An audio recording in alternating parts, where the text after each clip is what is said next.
Voilà. On va parler tous les deux avec monsieur. Et voilà, je vous demande juste un petit peu d'écoute parce que c'est un moment important pour l'établissement et surtout pour vous, les élèves, et pour vos enseignants, vos directrices, que je salue bien sûr.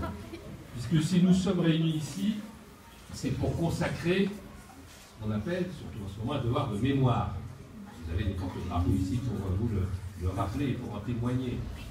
Rappeler le lien particulier entre deux pays, commémorer le destin de deux peuples qui se sont croisés pendant près de 3 siècles. Et ces 3 siècles d'histoire commune donnent à ces deux destins entremêlés un caractère unique.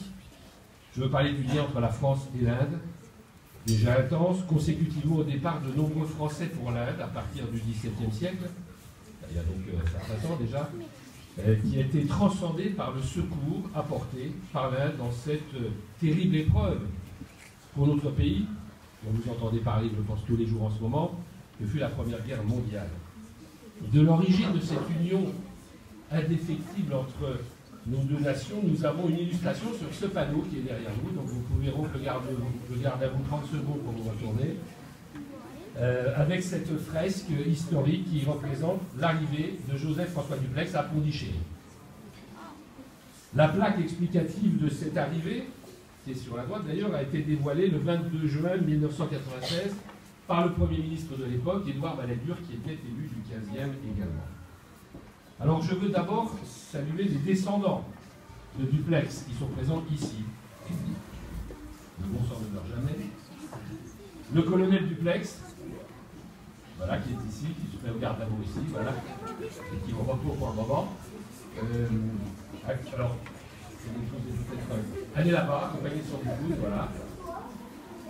Ses enfants étant scolarisés à l'école Dupleix, c'est pratique, hein, Dupleix à Dupleix.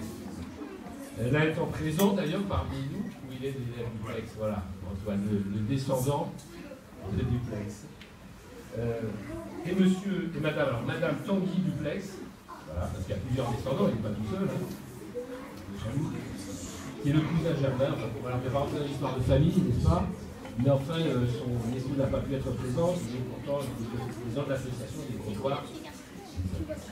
Dupleix, fondateur des comptoirs des Indes, fut gouverneur de Pondichéry, alors c'est un peu loin et un peu ancien, en 1742, aucun d'entre nous n'était né, hein, je vous rassure, puis commandant général des établissements français de l'Inde. Il a découvert alors un pays en plein développement qui pouvait apporter à la France autant que la France pouvait lui apporter. Le développement des échanges commerciaux avec l'accord des princes locaux a abouti à la création des célèbres comptoirs français de l'Inde, que j'espère on continue à apprendre à l'école. Non, pas du tout.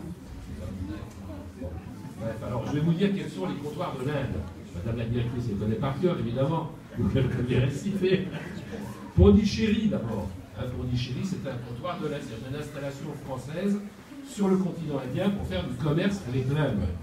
Chandernagore, quelqu'un a entendu parler de Chandernagore? Ah oui, je vois des Mahé, Yanao et Carical. Donc au moins vous saurez quelque chose aujourd'hui, c'est votre leçon d'histoire du jour. Les 5 comptoirs de l'Inde, Pondichéry, Chandernagore, Mahé, Yanao et Carical. De simples relations commerciales au départ, c'est une véritable coopération qui s'est nouée par la suite. Et Joseph-François Dupleix est l'un de ces hommes qui a consacré sa jeunesse, a voué sa vie à l'Inde. Je parle sous le contrôle, bien sûr, de ses descendants. L'entente de nos deux peuples est symbolisée par cette fresque similaire, d'ailleurs, en tout point, un bas-relief en bronze qui est érigé à Pondichéry. Donc, quand vous irez à Pondichéry, parce que les colonnes payent un voyage à Pondichéry, non, c'est pas prévu, madame la secrétaire. Sur le monument, en hommage aux combattants des Indes françaises, voilà, c'est le même. Mort pour la patrie. Monument, tous les deux, d'ailleurs, celui-ci et celui qui est à Pondichéry, réalisé par le sculpteur Gaston Petit. Représentation unique qui résiste autant à travers les siècles, au-delà de l'éloignement géographique et civilisationnel. Et aujourd'hui, à quelques jours de la commémoration du centenaire de l'armistice d'Lyon, c'est quel jour l'armistice? Ça doit au moins quelque chose dans l'histoire, bravo. Il est de notre devoir de Français de nous souvenir des 500 combattants, 500 soldats des comptoirs de l'Inde, dont 75 sont morts et qui se sont engagés volontairement à nos côtés pour que vive la France. Imaginez le courage, l'audace, le dévouement dont ont dû faire preuve ces hommes venus de si loin, venaient de l'Inde, de l'autre côté de la terre pratiquement, pour s'engager dans un tel conflit sans être préparés à ce type de guerre, une brutalité inouïe, sous un climat froid, en terrain totalement inconnu et accueilli par un déluge de feu dans la boue et le sang des tranchées. Et je voulais ce matin que l'hommage qui convient soit rendu en mémoire du sacrifice de ces soldats morts pour la France dans le premier conflit mondial, et alors que rien, finalement, ne les y contraignait. Tous se sont sacrifiés pour l'avenir d'enfants comme vous, qui n'étaient pas les leurs pourtant. Dépassant les frontières, ils l'ont fait par idéal, pour ce que représente à leurs yeux la France éternelle, berceau de la liberté et des droits de l'homme.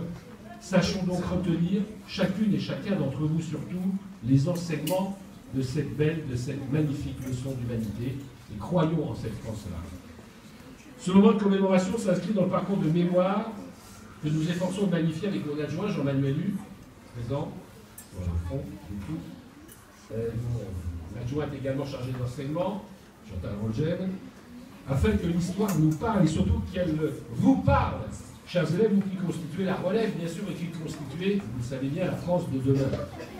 C'est également ce que fait avec passion, dévouement, enthousiasme l'association Les Comptoirs de l'Inde, représentée par son président, qui siège ici à ma gauche, Douglas Gressieux, que je remercie d'être présent aujourd'hui, d'avoir largement inspiré cette cérémonie et qui est venu dans vos classes cette semaine.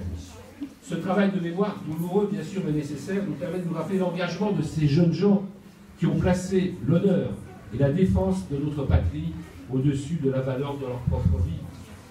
Et c'est à eux aussi que nous devons aujourd'hui, que vous devez aujourd'hui, de vivre libre et en paix. Leur geste est d'autant plus remarquable qu'ils viennent de si loin. Faisons donc nôtre le message de reconnaissance d'Alfred Martineau, gouverneur des Indes françaises, et que je cite, « La France n'oubliera jamais ceux qui sont venus vers elle dans ces jours difficiles.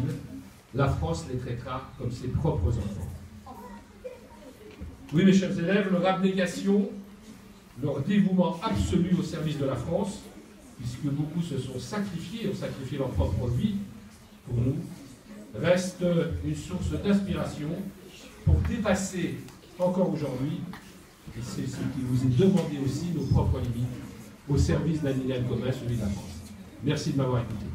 Maintenant, je suis là pour vous.